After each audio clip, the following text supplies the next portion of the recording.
I'm fine. And Sportsbook. This is KUGAN CASSIUS for iFLTV. Absolutely delighted to be joined by my friend, Mr. Peter Fury. Good to see you, KUGAN. Always good to see you. I'm good, thank you. It's been a while, Peter. Yeah, it has. Can't think the last time we've done one, but good speaking with you, KUGAN. You're looking well, nice and sharp. Yeah, I've just been to the barbers, actually. I've just got back from the barbers. My grey hairs are actually catching up with yours. Can you see? I can see a few of them, yeah. You know, well, listen, grow old gracefully. There's no point covering up the truth, is there? No. Hopefully they start calling me the Sri Lankan George Clooney. We'll see. You never know in today's world. You never know, do you? In today's world, anything is possible. I'll take that as a compliment. Thank you very much, Mr. Ken. Peter, did you say the weekend? It's been about 5 days since then now, but did you see Derek Chisora beating Joe Joyce? What did you make of the fight? It was an entertaining barroom brawl. That's what I seen of it. And look, it was entertaining, on the edge of my seat for both fighters. Obviously, I know both fighters, and they need maximum respect. They're putting it on the line there. And, you know, for where they are in their careers and their ages, especially Derek, I thought he'd done unbelievably well. So he needs a lot of the man needs a lot of respect for what he's done. He's quite openly stated that he wants to get to 50 fights. There's talk about a Dylan White third fight, Zhang in China, Johnny Fisher. Eddie Hearn wants Johnny Fisher and Chisora to sell out the O2, which it probably would. Yeah, what do you think about those kind of opponents? Yeah, look, they can fight. There's some good matches out there. So yeah, but Hughie's going to be in that mix as well, and he's going to be wanting all these fights himself. So he's back. We got a fight on the 27th of September, and he's coming back in style, by the way. So, you know, watch out for the space, because he's coming with a vengeance. He really is. So it's going to be very interesting. And we've been promised a big fight at the end. We'll get this one out in September, and we've been promised a big fight October, November. So whoever that may be, you know, he's ready. So he'll be in the mix as well. I'm not saying for these names you've mentioned, but for anybody really. When you look at kind of what Parker's done over his last couple of fights, beating Parker and Zhang, and it was kind of a split opinion. A lot of people believe that your son did enough to beat Parker those years ago. It must be frustrating to kind of see results like that back then. If it had gone Hughie's way, there could have been a different kind of way that Hughie's last few years have been. Not really. I think I don't look at life like this. I think it's a different Parker today than what he was when he boxed Hughie. Yeah, Hughie's a different person today than when he boxed Parker. So it's all about, it is what it is. We can't change the past. You know, bad decisions, good decisions, they are what they are. We'll just move on. But you know, I'm happy where Hughie is, and yeah, we'll see. Well, we will see. He's fights next month, doesn't he? So it's going to be interesting. You believe him to have what, 2, possibly 3 more fights before the year's out, or? No, he's had 2 already. He's got another one on GBM in Sheffield on the 27th of September. Then after that, he's going on a Boxer Sky show the end of October, November, in a good fight, in a good contest with a good, credible opponent. Has there been names mentioned already for that? We just said we're happy to take anybody. Okay. I should say, Hughie's happy to take anybody. I'm happy to get me a bottle of wine. He's doing the fighting, so yeah. But no, he's it's all good anyway. It's good. Look, I think heavyweight boxing's on a high at the minute because everybody's fighting each other, and that's how it should be. You know, if there's all these politics still involved, you know, we wouldn't have seen probably Parker have the wins he's had. You know, so it's good, and we're seeing some good heavyweight fights. So it's about time. Absolutely. Have you spoken to Savannah Marshall much? Obviously, we know she's doing the MMA now, but have you had much contact with her? No, I went up to see a fight, a debut with her MMA, and that was very exciting. And yeah, she's busy with her MMA fighting at the moment. A video after the weekend that surfaced was a video that I did at your gym actually in Bolton, probably about Yeah, 10 years ago with Tom Aspinall and Tommy Fury. I mean, they both look like kids in that, but it's great to see from that point, which in that interview, you know, Tom Aspinall was talking about going into boxing because he couldn't get kind of the break with the MMA, but hard work definitely pays off because we're sitting here and Tom Aspinall is one of the hottest yeah, in the UFC. definitely. Kid can fight. He's worked hard all of his life, and him and his father deserve all the success. You know, and it's been a hard road as well for them. So you know, look, when he had his fight, he was on a high again, and look what happened. You know, he put a kick up or whatever. You know, and you know, and that's what happened. But these things happen. You know, setbacks happen. You know, it's all about how you take the setbacks and come back from it. But I believe, yeah, Tom's going all the way. It's brilliant to see. Interesting to see if that John Jones fight materializes. We saw a little clip of them. I saw a little clip of them from Manchester the other day. Peter, how do you think Tom would have done if he'd carried on a boxing career?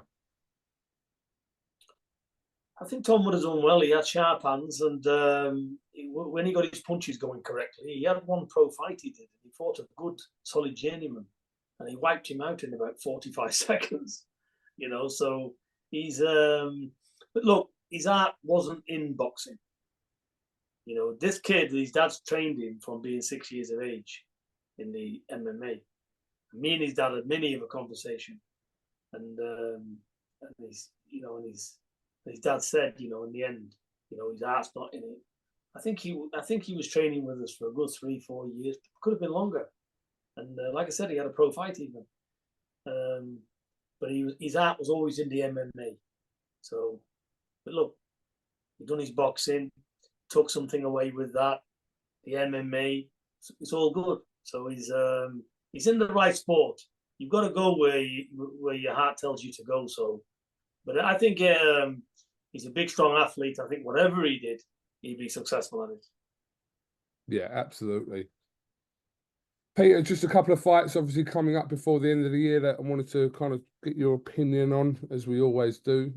Joshua Dubois coming up on September 21st. A lot of people I'm speaking to in boxing are kind of not really giving Dubois too much chance in that fight. We know what he's done in his last two fights against Miller and particularly against Filip Hrgovic recently. But what chance do you give Dubois against Joshua? I give him a good chance. I think he's dangerous. He's coming off two terrific performances, so his confidence will be sky high. I give him. I wouldn't write him off. I think he's got a chance of winning it. The only time, ultimately looking at both fighters, I've got to edge towards Joshua on the experience, being in all kinds of situations. So and he seems to have really picked up. So I fancy him for them reasons. Plus he's you know, he can box, he can change his styles a little bit. He knows now he just can't rush in, relying on the power and leave it all out in the open. So just that level of sheer experience. So I'd have to tip Joshua for them reasons. But the other one's just got the same attributes. He can punch just as hard. So it's you know, if it's a case here, if Joshua makes a mistake, he'll pay a heavy price. So you can't write somebody like Dubois off. I think as well, the maturity plays in more to Joshua's field because Dubois is still a young heavyweight. What has Ben Davison done for Joshua, in your opinion? I'd say he's done him the world of good. You know, we're looking at somebody a lot more confident. His style has changed up from laying on the back foot and boxing, being super careful. So I think it's good. So there is improvements there, and yeah. So I think he needs credit for what he's doing. I think they both work well together. I think it's a good mix. Why wouldn't it be? It's working. Peter, a couple of fights, heavyweight fights on the card in LA this week on the Riyadh season card. Martin Bakole taking on Jared Anderson, and also Andy Ruiz taking on Gerald Big Baby Miller. Your thoughts on those two fights, Peter? I think Big Martin Bakole is in a tough fight with Jared Anderson. I rate Anderson. I think he's a good fighter. I think that's a good fight. I think we're going to see the best of both men there. Big Martin's been and fought everybody. He's been around the world. You've got to give him maximum credit. He'll fight anybody. He's been looking for fights, and he's not being given any easy options, you know. So he's coming the hard way. But we know Big Bakole, he's a big man. He can hit, and he throws quite a few punches. So it's going to be interesting. And I think Anderson ticks all the boxes, but let's see if he can hold Bakole's power, because Bakole will land. So let's see how he copes with that. So it's an interesting fight for all them reasons. So I think it's a good matchup. This is. And Ruiz and Miller. Yeah, I think that's also very interesting and a good fight to see. We know Ruiz, when he lost a lot of weight, didn't seem to be the same fighter. He seemed a bit vulnerable, a little bit. He lost his power there, so that can happen. We know Miller's lost a lot of weight. He looks in very good trim. That can be a very good thing for him, or we might get the same as Ruiz, where he hasn't got the same durability. So we just don't know. So it's an intriguing fight for that reason. And it's a good matchup as well. It's a good fight for both of them. It's a great card, obviously headlined by Terence Crawford against Madrimov.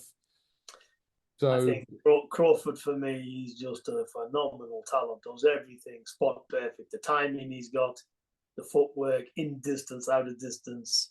You know, he is an incredible fighter. So I don't know much about the other fellow, to be fair. But I know I've heard of the name, but I probably have seen him box. But it's I believe he's a good fighter as well. So I'm really looking forward to the main event. Did you see the clip of Crawford and Eddie Hearn having a little back and forth? Did you watch that? I did see something today. I seen something. What was it about? I don't know. It's just Eddie trying to wind Crawford up, and they were talking about a £700 bill that Crawford had run up in the hotel when he fought Ricky Burns many years ago. I was thinking, Eddie, you're not short of £700, are you? Trying to pull Crawford for £700, but listen, I assume that Crawford lost that match because Eddie's the best talker I've ever seen. I think he said that to him. He said he robbed him. He got robbed. I know one thing, though. I know how to pick in a fight. So yeah. Peter, just finally, obviously we're not too far away from Riyadh, 21st of December. What do you expect to happen in that rematch between Tyson and Alexander Usyk? Well, they both know each other now, don't they? They know each other's styles. So they both make adjustments, and hopefully we'll see a better fight next time as well. It's going to be quite interesting end to 2024. Sorry, finally, Peter, I do want to talk with you about the horrendous situation that occurred in Southport a few days ago, where 3 young children were killed and several were injured, and also the staff there were injured by what is just, I mean, it's astonishing that situation in a Taylor Swift dance class can occur in this country is fucking horrendous. Listen, it's the most evilest act that any human being can do to children, innocent little babies. Not only has he stabbed and killed little innocent children and maimed the others, which have probably scarred them for life, but it's ruined the parents' life as well. You know, the knock-on effect from that is horrendous. And as a society, as a respectable society, we should not be seeing that. Now, you can't blame backgrounds, you can't blame, I don't know what's to blame, but clearly that kid is the devil incarnate. You know, what can you say about it? And the thing is as well, I don't know what the law's doing there, because why are we not having any explanation of why he's done it even? You know, it's all silent. You know, why has this kid gone and done what he's done? What's the reason? There is no reason really, I suppose. You know, it's a horrible situation. But I do think the police does need commending, because they're the only ones that muscled into the ground when they finally got there. You know, so, but look, it's happened off the cuff. Anybody could do this to innocent children. But I think it's horrific, and it's a terrible, terrible situation. I mean, look, without going too deeply into this, the 17-year-old male that was arrested for it was named today. It's a concern for any parent that you think leaving your child at a dance class, wherever, was, you know, the next best thing to keeping them at home or whatever. And it must strike panic through anyone who's got a child, that situation can just occur. Well, it's horrible, and it's hurtful as well, because we've all got kids, and you know, you can't even imagine the pain and the grief that the families are going through, losing their innocent little babies like that. Beautiful, God's little children, you know, harmless, beautiful little things, you know. So how can anybody do such a cruel act, a despicable act like that? So it's as evil as it gets. If you want to know what the devil looks like, you know, look no further than that person, object, whatever you want to call him. He isn't fit to be there. So that's my opinion on it. It's sad, really. I don't know, where do you go, Francis? I think all we can do as a nation is try and be better and better ourselves. But sad situation. Peter, appreciate your time. And I think these protests as well, I think whatever they're protesting about, I can understand the child coming in or these immigrants coming in, but the violence aspect of it doesn't work. It never does. But if they all get together and speak out, just like we spoke out about this man and a woman boxing, if people speak out properly, demonstrate properly, there's not going to be an issue, because the violence aspect of it takes away what they're trying to say. So it's not working. Throwing bricks and smashing things up, that's not the way to get your point across. You know, there's proper ways of doing it. And if enough people speak out, things will happen. But I believe this country does need to turn around, because it's going off a slippery slope. As a matter of fact, it's already fell off a cliff. So bring good values back, you know, get the churches all back open again, running, instead of being in a nightclub. Take away all these stupid games, what they look on these phones. You know, look, you know, there's a lot of content what kids shouldn't be looking at. You know, and the parents need more guidance. And if the parents can't guide them, maybe there should be, you know, more stringent rules upon kids. Because this lad at 17, 18-year-old, well, I don't know what in his brain. It's clearly a nutcase. What can you say? But whatever it is, it's a total evil act. You know, he's stabbing little children like that. It just begs belief anyway. Horrible, evil carry on. You know, so I don't think there's any punishment that we can ever think of what will be good enough for him. Totally agree. I hope when he finally passes over, and I pray that, you know, he goes to hell and he burns for eternity. That's my opinion of him. Rotten human being. You're non-human when you do that anyway. You know this because you've got little girls in their age. Can you imagine? You can't imagine it, can you? That's the first thing. That's the first thing I think anyone with a child would automatically think that literally what happened in Southport could have happened anywhere. You couldn't even. You know what? We are born as families. You know, your mother and father and little kids and stuff, protected. You know, that's what our existence is. start messing with children, what are you doing? You know, this is just simply can never be tolerated anywhere. And I think, look at these young kids as well, stabbing each other, doing all this. There's just not enough going on. Not enough going on to say, here, put a stop to it. But the only power in speaking is in numbers. People need to speak out. People need to stop looking at their own affairs and, you know, speaking out about all this and stopping it all. There is ways of stopping it. There's an answer to every problem. But obviously, clearly isn't being addressed enough. What happened, I don't know if you saw that, Pete, what happened in Southend a couple of nights ago with, I mean, I think there was something going on in Southend, but there was like gangs of males that were fighting each other with machetes and swords. Did you see that? No. All right. That happened in Southend. Southend's 15 minutes away from me. I've taken my little girl to exactly where that place was in the past. And that weren't a good situation. There was probably about, I don't know, 10 males basically in the middle of Southend on their seafront fighting with swords as long as my arm and machetes. I mean, whatever the fuck's going on. That clip's been all over social media. You may have missed that, obviously, but I mean, it's fucking. It's all weapons. Peter, I wouldn't even take my daughter there over the next few weeks. I generally wouldn't. Like, I've taken my daughter to where that's the adventure playground. Peter Pan's, it used to be called, in Southend.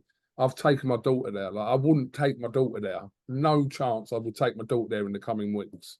But look at our culture now. If you turn the television on, somebody's blowing somebody's head off, or somebody's cutting people in pieces. So that's what seems to sell. People want to look at all this bollocks, don't they? You know, but all, you know, real things, nice stories, or whatever. You know, I don't know what the world's coming to.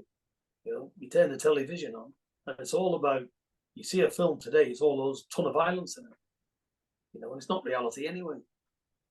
You stab somebody, it's all right them being big brave men on that beachfront with a machete.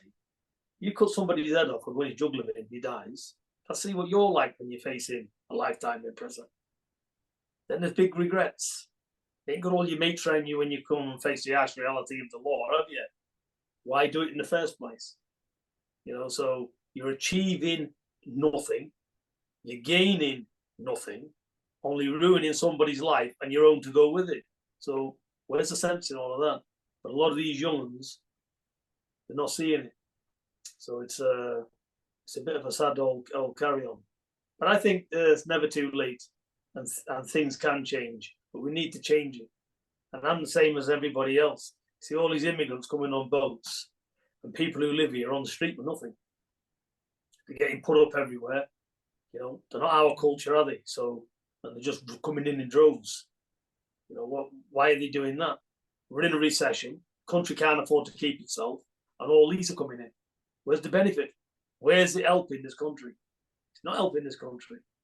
So I'm against it the same as them. They shouldn't be coming in. And the ones who's coming, just spin them back around on the boat, drop them back off. You know, look, they're from Syria, they need to stay there. They're from Iraq, they need to stay there. England needs to stay where it is. If the shit's happening in their own countries, they need to sort their own shit out, don't they?